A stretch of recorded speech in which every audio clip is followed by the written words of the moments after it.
Good day, ladies and gentlemen. My name is John Ince. I'm from the Department of Intensive Care, Laboratory of Translational Intensive Care in Erasmus Medical Center.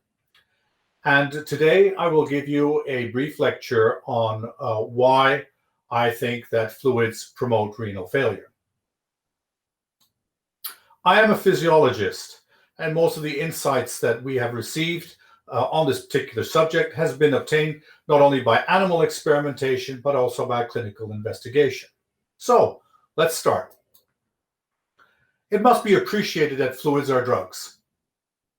They are no different than antibiotics or vasoactive compounds. They influence the blood flow, they reduce PO2, they reduce the hemoglobin, they affect the volume shifts, they cause changes in blood shear stress, which is very important, and they also have profound effect on metabolic and inflammatory parameters in the circulation.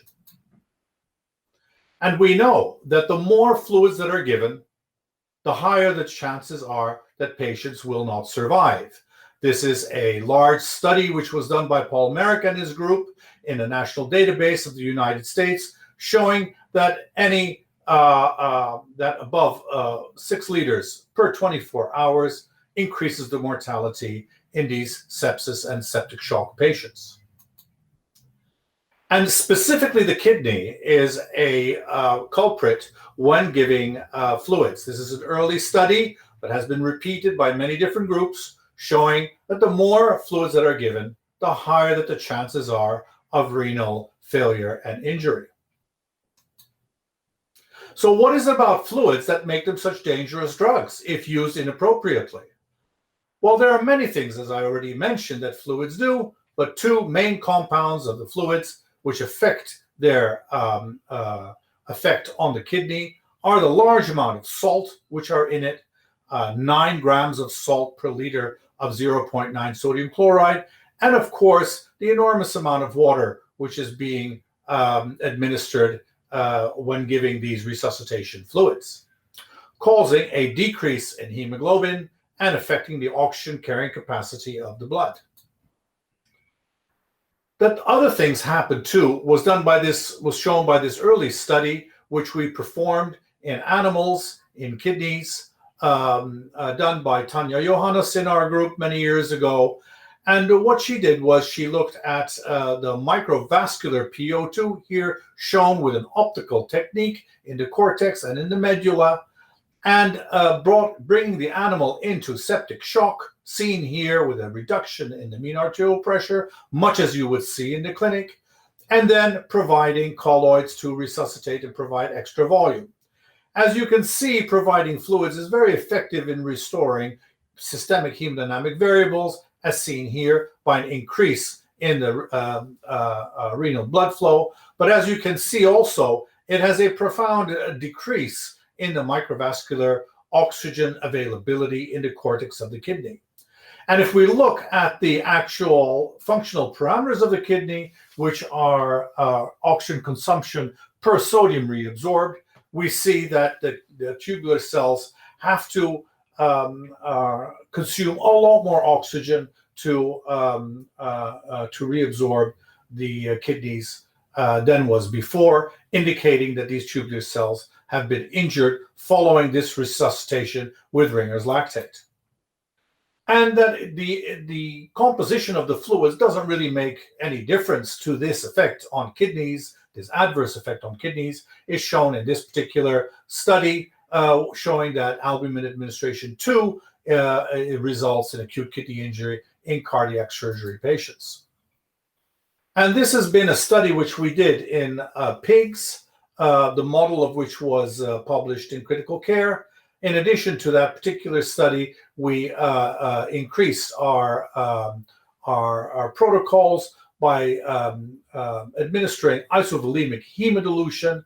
And you could see here that the more that the hematocrit reduced by giving hemodilution, the higher that the end goal was, indicating a renal injury.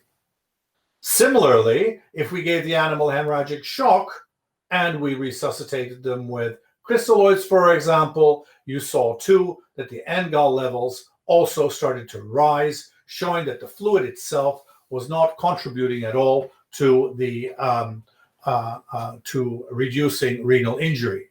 And here you could also see the sialic acid, which is an indicator of endothelial cell dysfunction, increasing upon the administration of fluids in this hemorrhagic shock model in these animals. The second thing which we must really look at is the amount of dissolved oxygen in fluids, which is almost down to zero. It's the reason why we need red blood cells and hemoglobin, because as you can see here, it is the hemoglobin molecule which is responsible for carrying oxygen to the tissues. Almost 97% of all oxygen in blood is bound to hemoglobin, and less than 3% to serum and fluids. So fluids are very, very poor oxygen carriers. Indeed, if we look at anemia as a risk factor in acute kidney injury, as shown in this study which we did some years ago by Mo Egal in our own cohort of patients in Erasmus Medical Center ICU, we saw that actually anemia, according to the World Health Organization definition, not only on admission, but during the stay in the ICU, was a single most sensitive and specific indicator of the appearance of acute kidney injury in these patients. So anemia, whether it be pre-existent or induced by iatrogenic hemodilution, is indeed an enormous risk factor for developing acute kidney injury. And here in a cardiopulmonary bypass too, the less that oxygen was being delivered during cardiopulmonary, the higher that the chances were that acute kidney injury occurred.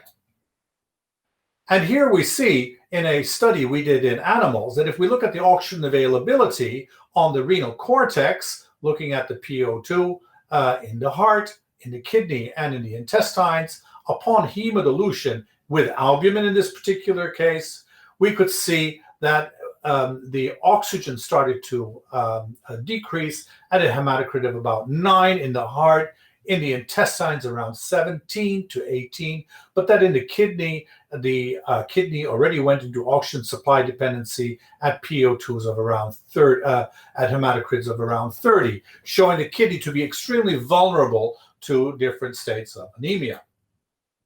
What about salt?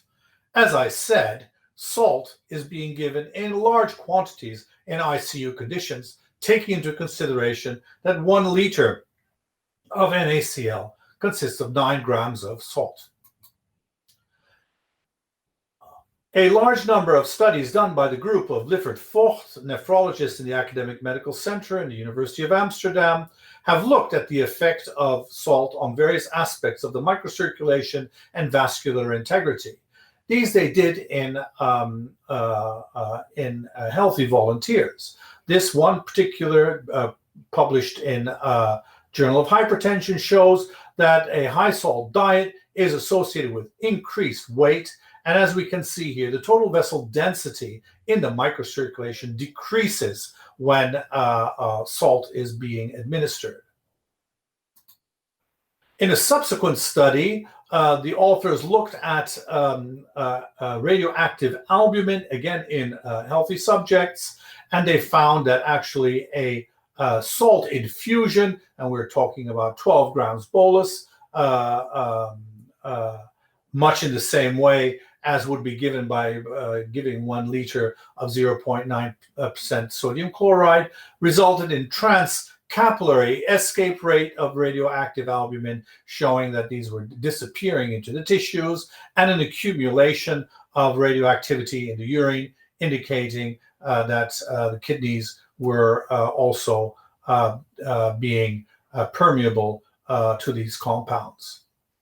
Looking at hypertonic fluid indeed, and this is in an animal model again, in rats, 0.5 grams of sodium chloride resulted in an extreme increase in all sorts of histological damage in histological study in rat kidneys in an ischemia and reperfusion model. Now, is there any possibility that these effects can be somehow reduced?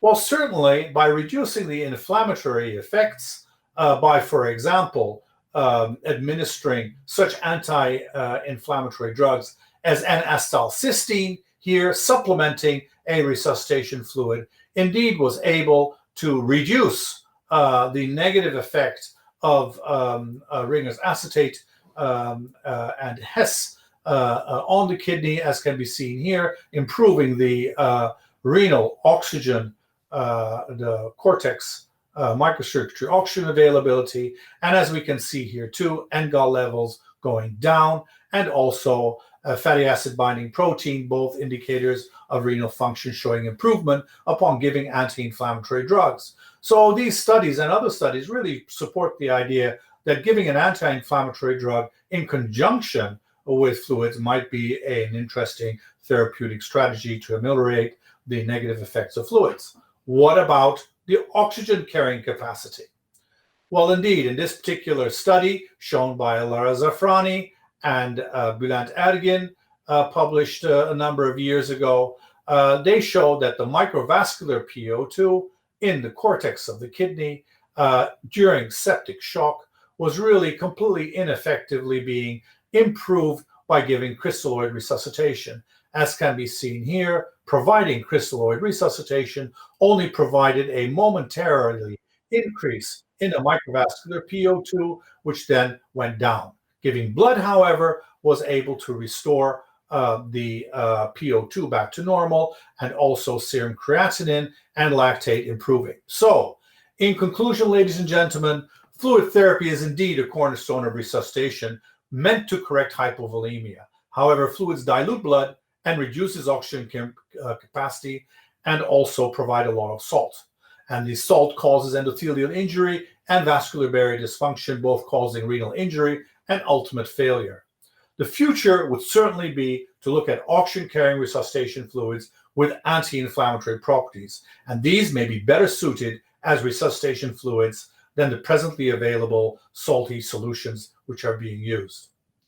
Thank you very much for your attention.